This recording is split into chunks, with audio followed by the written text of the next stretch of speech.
could start by you telling us about some main turning points in your life. For example, when you were a teenager, what made you committed to social change and being curious about what's going on? I think that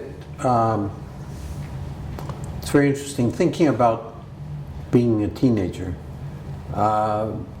I had the opportunity to join in the negotiations and the strikes with textile workers in the United States in what's called Appalachia, which is one of the poorest, it's a coal mining area, and it was where textile workers were trying to organize. And at the same time, that was the beginning of some of the early civil rights movements in the United States that I became involved in very, very early on because of the general unrest in the United States about the kinds of social conditions that existed, the discrimination, and my father was a trade union negotiator, and so I got involved with the negotiations that brought me to that. And then I went to college. I went to college in the United States and studied I studied economics. I studied economics under the very mistaken idea that economics could help improve the condition of the people of the world, and it became very clear that that was not the case, that the economists were busy trying to make the world stay the way it was, or even get worse, as we've seen. And so I had the opportunity to work with anthropologists as a very young boy, before I was 20 years old.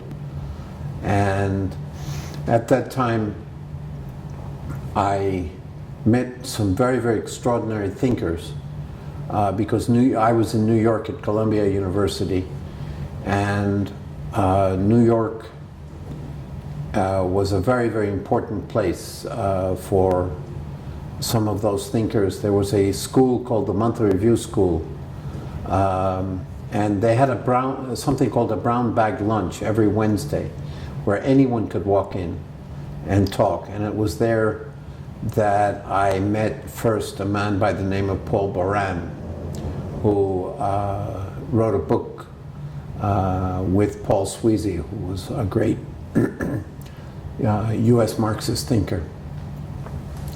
And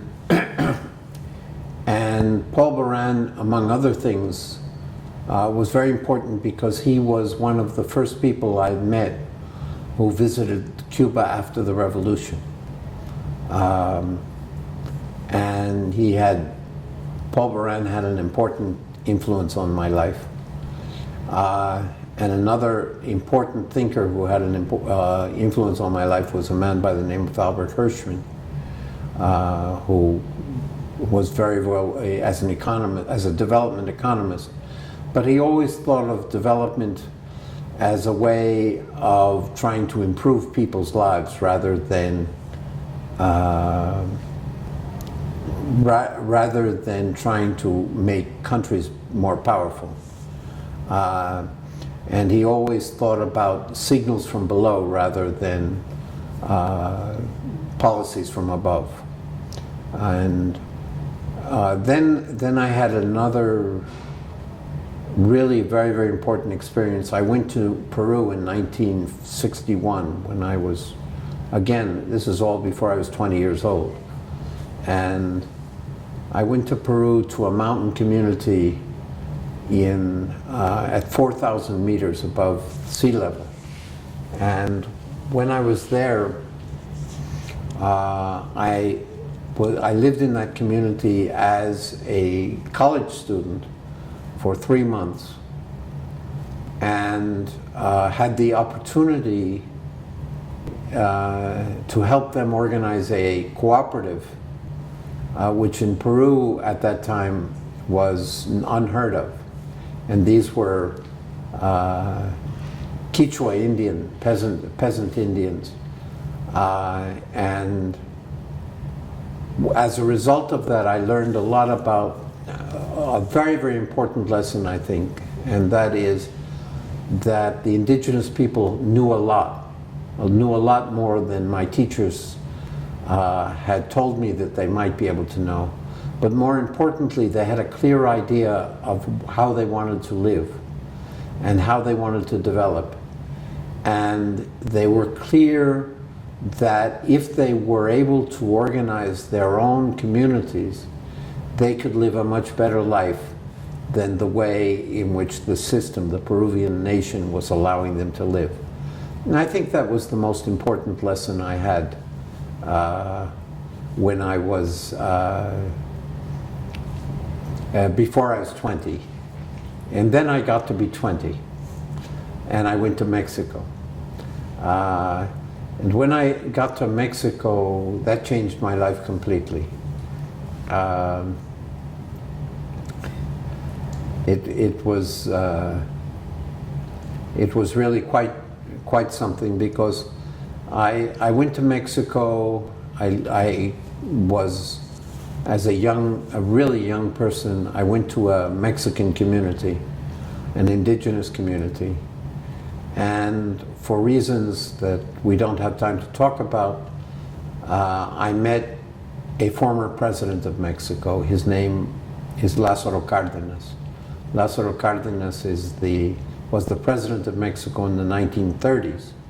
Lázaro Cárdenas implemented the agrarian reform, and he expropriated oil in the name of the Mexican people. And when I met him, he was in charge of a regional development program. And he offered me the opportunity to question him and to ask him to understand what he understood was development.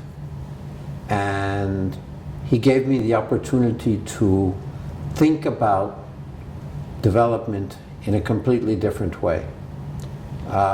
Because in the ultimate analysis, the question I asked and I wrote my PhD dissertation working as a result of 5 years of collaboration with him.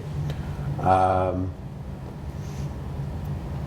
asked the question, how come if the people that he was working with didn't become rich, they were so in favor of his approach to development? And that was what 50 years later I understand was my initiation to what we call now buen vivir, or the good life, or living well, not the good life. And the approach to development that we had the opportunity to talk about during those 5 years, and which was the basis of my PhD dissertation in economics, but not using traditional economic tools, was the initiation of a career in thinking about the relationship between production, people, well-being, and nature. And so that's how it all began. But then for your and after graduation, then you have been teaching all your life? Well, after I got my PhD, but I got my PhD having already made the decision that I would not want to live in the United States anymore. I did all my research in Mexico, and it was very clear to me in the early 1960s that the United States had no hope for providing a model for the well-being of its people. And what was perhaps the most turning moment in that was an intervention I had that led me to understand, even at the beginning of the 1960s, that the United States would get involved in the war in Indochina. And it was very clear that they would do that as an imperial policy. And I had to leave. I couldn't support that kind of thing. But it wasn't only I couldn't support it, it was the extraordinary generosity of the Mexican people. I did my research, and while I was doing my research, I started teaching. I was the highest level trained economist outside the central bank in Mexico at the time. And so I was teaching very, very high level courses. And it was very ironic that I was teaching those high level courses. And I wrote a paper while I was a graduate student at Yale University. I wrote a paper as a result of my work on sugar in Cuba. And I argued from a Marxist perspective that the Cubans should not abandon sugar because you cannot just deny the laws of history. And Cuba had been planting and working with sugar for a very, very long time. And as a result of that paper, because I was in an elite university in the United States, I got invited to make a presentation of that paper at the United Nations.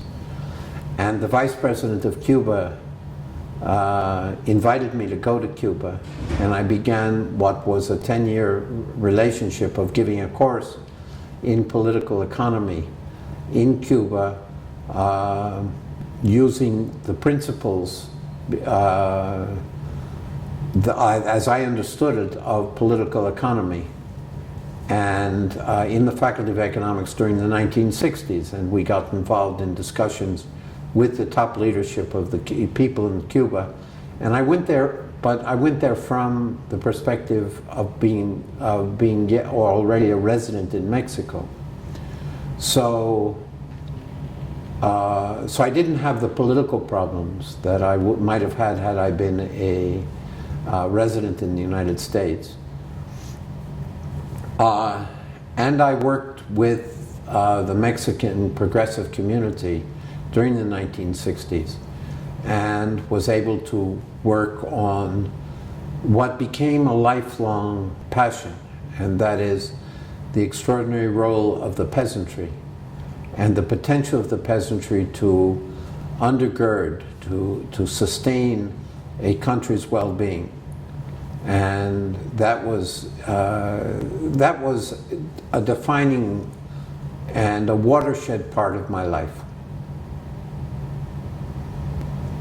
If you had been an American citizen, it would have been impossible to go to Cuba. Well, I was an American citizen, but so I went without a passport. I went to Cuba without a passport. It was possible to do that in those days. The Mexican government and the support of Lázaro Cárdenas made it possible for me to go regularly to Cuba. It would have been possible. It would have been impossible for me to go directly from the United States, and it was probably illegal for me to go from Mexico, except that I went without spending American dollars, and that was the way in which the U.S. government tried to control transit and visits. But the important thing of that process was not only the extraordinary significance of the Cuban Revolution for the Cubans, but the extraordinary importance of the Cuban Revolution for Latin America. And being in Cuba and being in Mexico, Mexico at that time was becoming the forefront of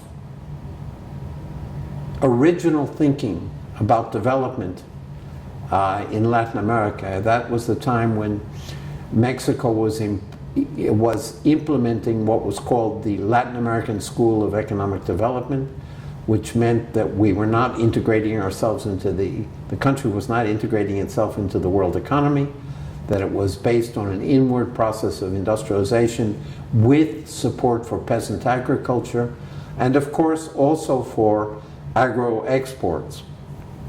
And even at that time, while peasant agriculture was being supported and thriving, of course the Mexican government was basically supporting the agro-industrial interests, a Mexican elite that was becoming extraordinarily rich. But it was a very peculiar period where progress in Mexico was so great that the standard of living of the Mexican people could increase very, very rapidly at the same time that the wealth and power of the elite was growing even faster. But then would you be disappointed with what Cuba is undergoing now, or you see that as a kind of inevitable path? No, I think that we have to. Cuba has gone through a very, very difficult, a very painful transition. The transition, it has gone through a number of transitions. First, the extraordinary disappointment of the mobilization for the 10 million ton harvest in 1970. Then a lot of sacrifices of the Cuban people during the 1970s as a result of that. And then the breakup of the Soviet Union, which created a special period. And one of the extraordinary things during all that period is how the Cubans have continued to try to experiment with different kinds of approaches and have made very, very difficult compromises between themselves, between the left-wing communist ideology on the one hand and the realities of having to pay for real economic relations with the rest of the world and the extraordinary burden of the US embargo. And now the opening up is certainly not something I'm disappointed in. I think we have to be cautious about what's happening there. I have a great deal of faith in the fundamental strength of the Cuban leadership. There are very, very strong debates that are going on there, as everywhere else. But there's a groundswell of grassroots support for maintaining Cuba as an independent model. I think they will not capitulate to the US market. They will not capitulate to the siren song of easy money.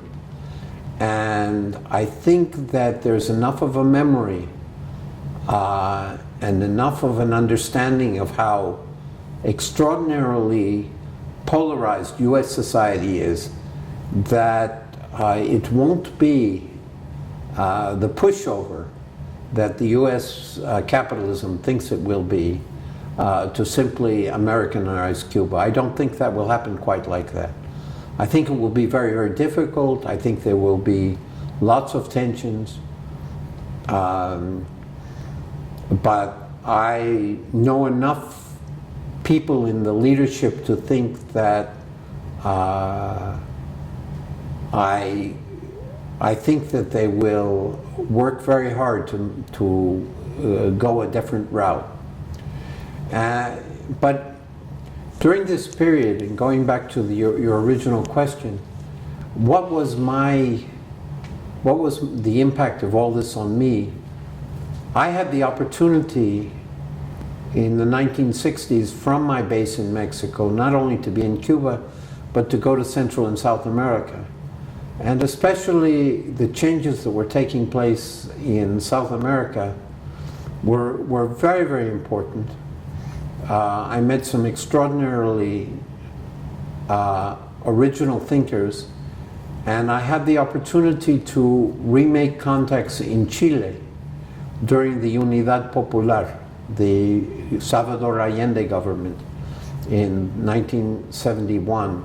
And I participated for 2 years in the government there. I was in charge of attempting to create an alternative to private car ownership. And I worked directly with the Minister of Industry there in Chile. And that was a very exciting and also formative period, because there were very, very important debates about what was going to be a Chilean road to socialism. And working in the highest levels of the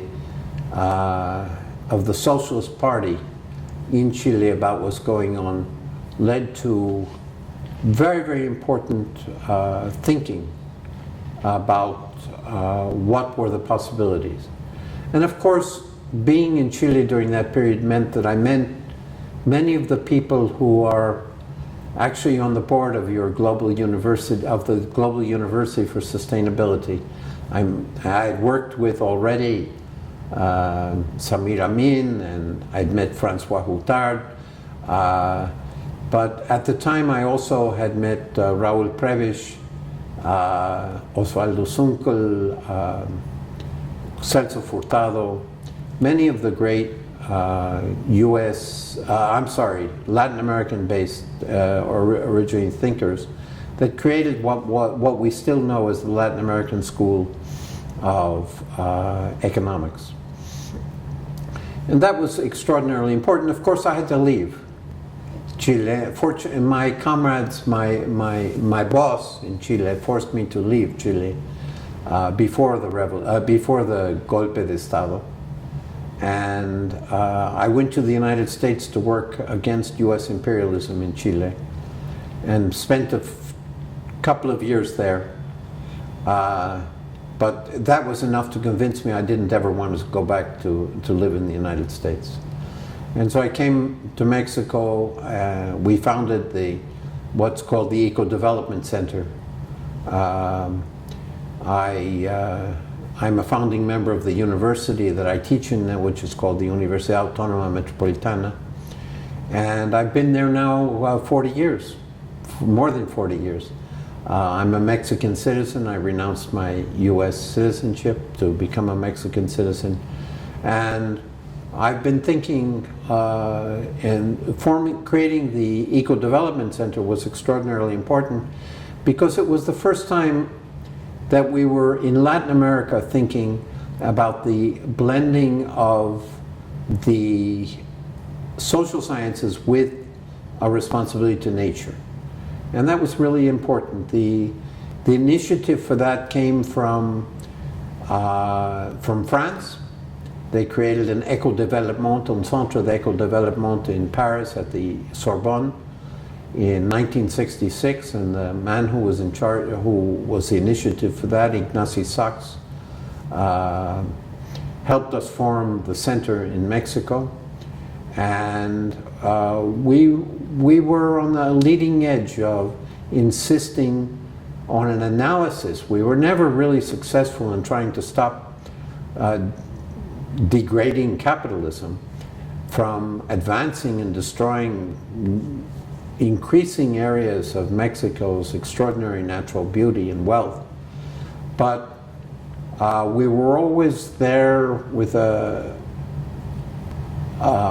very angry cry about it. And that was what we did. And I was creating a new curriculum in political economy at this university. It was a very exciting period, because Mexico was a center for intellectual freedom at the time. I sometimes say it was unfortunately the center, because why it was unfortunate is because that there was such repression in Chile, there was such repression in Brazil, there was tremendous repression in Argentina. The murders, the death, the military control, and Central America was awful. And so Mexico was a bright light of intellectual vivacity, of cultural diversity, an extraordinary opportunity for creating a middle class, and the standard of living of the Mexican people was increasing dramatically because of an inward-looking development policy. Just to give you one indicator of that, the minimum wage in Mexico increased 500% between 1946 and 1976. It's never happened anywhere else in the capitalist world that you've had the minimum wage. I'm not talking about all other wages went up even more, but the minimum wage went up, and it meant that you were beginning to have universal education. The Mexican people were very, very optimistic about the future. There was opportunities for almost all sectors of Mexican population. And then the bubble burst. And you had the neoliberalization with a very silent takeover by the international right wing, which was called the Washington Consensus. But Mexico did it before the article was published in 1990, the Washington Consensus. So neoliberalism took place, the corruption of the political system began, drugs began to corrupt the political class, and the wealthy began to do things which in any other world would be seen as unethical, criminal, crimes against humanity, crimes against nature, and the atmosphere began to change. And I still work there. I continue to do the kinds of things I do, but I do them as a dissident intellectual. And then the Zapatistas? Well, the Zapatista came, we were strong opponents in the center of the Ecodevelopment Center. We were strong opponents to the NAFTA, to the North American Free Trade Agreement. And it turned, as we learned later, not surprisingly, the Zapatistas had been organizing for 10 years before that all even happened. And then they had their very dramatic coming out on January 1st, 1994, a very, very important event for all progressive people in Mexico, and I think around the world. And that also marked a new point in history. It marked a new point in history that had been brewing for a long time around the world. I want to go back a few steps, because in the 1970s, when we created the Ecodevelopment Center, it was happening at the same time the Club of Rome published its very, very important The Limits to Growth. And it happened at the same time a very important man published his book on the entropy law, the law of entropy, Nicolas Georgescu-Roegen, who made us really understand in formal economic terms the extraordinary problem that energy, in fact, was limited, and that we couldn't continue to consume energy the way we're consuming it. His book and his heritage marked me forever. And he published that book in 1971. And that was part of this whole transition. And then in the 1980s, while we were doing this, there was a ferment because the peasants and the indigenous people in Mexico were also beginning to realize that they had no place in a globalized Mexico, in a neoliberal Mexico. And you had the beginnings of the attempts to organize the peasant organizations. You had the attempts to organize the indigenous people in their communities, and incipient attempts to create autonomy, in very, very important initial searches for ways of people expressing themselves and defending themselves against what was increasingly evident to be an impossible institutional setting. And so when you had the negotiation of the NAFTA, when you had the uprising of the Zapatistas, you had a country which was already ready. You had millions of people who were on the verge of who were looking for something, and the Zapatistas created a spark of optimism, a spark of hope for the future. And not only that, they also created what was later to become, as you in the Global University perhaps have understood it better than many, a lesson book which has to be constantly written and rewritten and modified for each period in time to organize the way in which people are going to express not only their opposition to what's happening, but their really almost boundless faith in the possibilities of creating something different. And that's where we're at right now. We're realizing Mexico is part of something that is, I'm sorry, Mexicans are part of something that's happening all over Latin America and perhaps elsewhere in the world also. There are 15 million Mexican indigenous people, and many of them are organized. Most of them are looking for ways of organizing to create autonomy, to create what we call post-capitalist societies. And they're intimately connected to the movements in Bolivia, in Ecuador, the MST in Bolivia, in Brazil, the worker takeovers in Argentina, of the factories in Argentina, and of course the agricultural movements, the agroecology movements all over. And that's creating a new vision that the world isn't going to be based on industrialization. And the opportunities for people aren't going to be created in factories, but are going to be created in workshops, in communities, in homes, of people making sure that, trying to assure themselves that the quality of their life is constantly on the upswing. And that involves also always taking care of the planet. So maybe we could end with you telling us some of the happiest moments of your life. The happiest moments of my life. I think that,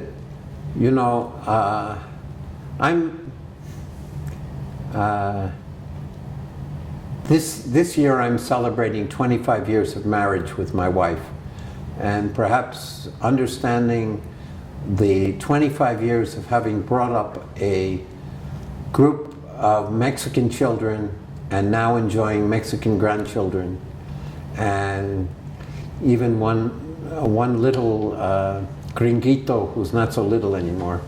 I think that's the other part of the scale that makes all of this humanly rewarding. Wallerstein, Emmanuel Wallerstein was my first social science teacher. Yes. In 59. He just got back from Africa, and I worked with, he gave me my first course in social science, and he was very young. He had just come back from Africa, and I had a big fight with him because I said that he said that American society was creating everyone in a mold so that everyone was becoming a robot, a consumer robot. And I wrote an essay in 1959 called The Genesis of Individuality, and which said that yes, there was the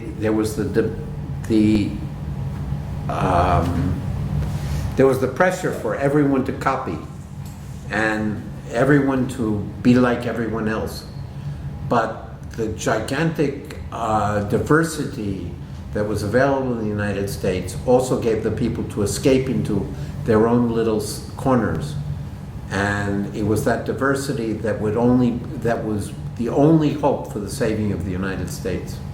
And unfortunately, that diversity is being destroyed right now, and so the genesis of individuality is being murdered or aborted.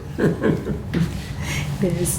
So I think maybe when we will be starting the book and when we will be finishing the book? Well, actually, I started the book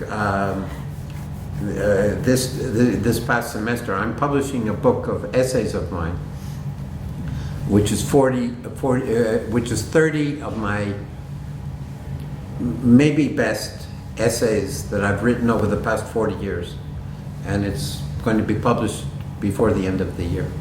Yes. In Mexico. In Spanish. In Spanish, yes. And my university will publish that, and of course it will be without a copyright or a free copyright. And I wrote a very short prologue to that, but just bringing those essays together was an opportunity to think and rethink and question what I've done. What was really extraordinary about it was that when I was 20 years old, I did my first essay on sugar. And it turned out to have been, it turned into a major debate in Cuba because Che Guevara was against sugar cane, and the vice president, his name was Rafael Rodriguez, wanted to support sugar cane. And that's why I got invited to Cuba at first and got in a debate about what is the future of sugar. And that was in the third year of the revolution. And did you debate with Che? Yes, in the Faculty of Economics. It was a very interesting, he treated me like a little puppy. He was a revolutionary leader and I was a 20-year-old graduate student, but yes, but we had that debate and people still think about that debate. And it's a question, what is the significance of historical materialism? So you must write that book. Well, I'm going to write that book, yes. And when can we have it? Tomorrow. Good. Yes. Yes. So I'll be writing to you and asking about the progress of the book. Okay. Yes. I'm a little troubled about your relationship to Mexico.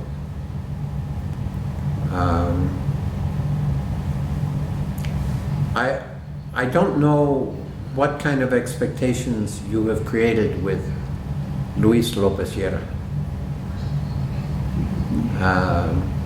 I think he has a lot of expectations that you can help him jumpstart something he's been trying to do for 30, 40, 50 years now. How many years have you known him? Since 1990, so 25. 25. Well, I've known him probably 40 years. Yes. With Ivan Illich and. Well, he was also with the group. Well, yes, but he was with the group after Ivan Illich became famous. I knew Ivan Illich before he became famous, but that's a different story. but he did, in his first thing he did was a publication called The Other Stock Market. You know about that? And he's always had this idea, but his idea's around money. And I'm troubled by that. In the same way that I'm troubled by Claudia, whose ideas about these alternative local markets. I'm troubled that they're too much into economics and too much into things rather than in social relations. Luis himself is very much into social relations, but a lot of the people around him don't quite understand it that way, and so I'm a little troubled by some of the things that are happening, because he puts a lot of faith in this mercado. He wrote you just last week or 2 weeks ago about this market in August where he went to in Guanajuato. Where was that? Dolores Hidalgo, Blanca? Dolores Hidalgo. Guanajuato. Yeah. I mean, I'm troubled by that because changes don't take place in markets. Changes take place in building community. And I think Luis understands that, but many of the people around him don't. But you have had a lot of discussions and debates. It's hard to have a discussion about that with him. Because one doesn't have a debate with Luis. Well, he recommends you very highly, and he says, well, I should come to and talk to you, and well, yes, I mean, we're very good friends, and I cherish the friendship very, very much. I think it's very important, and I think Luis's constancy over 50 years is very, very important, and I was very sad to read the letters that he wrote to you, because he sent them to everyone, about his breathing problems, his asthma, and whatever his problems are, because he's probably taking as good care of himself as he can. But Mexico is a terrible city to live in to try to fight asthma. That's why we don't live in Mexico City. So where do you live? We live in a city called Morelia, Morelia, which is 300 kilometers away. Yes. I work in Mexico City, and Blanca sometimes visits me there. But yeah, Mexico City is not an easy city to live. Yes. And in Mexico City, I live in one of the areas which is the least contaminated. But the pressure that I find from people who live in Mexico City, just the tension in the air is very, very great, and well, you know about it. Hong Kong is a very dense city. Yes. So I don't live in the center of Hong Kong. I live in the periphery. But I have in a village house. Well, and Lingnan University, where is that? It's in the northwestern part. So it's more into, it is in a place which used to be a traditional rice growing place. So I also have some students growing rice, and I've also got some places, some sites in my university campus to grow different kinds of vegetables. Marvelous. And things. So students can learn about different things. Well, that's good. Yeah. I guess I should tell you, I'm going to be the organizer in 2018 of the meetings of the International Society of Ecological Economics in Mexico. And I know that you have steered clear of ecological economics as a discipline. Not really, but I'm from comparative literature. No, I know where you're from. But then on questions about ecology, then I'm very much interested. Yes. Well, I would, one thing that I heard you mention yesterday, I believe, and I think is very, very complex to understand, is this New World Reconstruction movement. I certainly want to understand more about it. The only material I've read a little bit. I read Wen's article in Monthly Review, and then I read a criticism of his article, which you probably also read in Monthly Review magazine.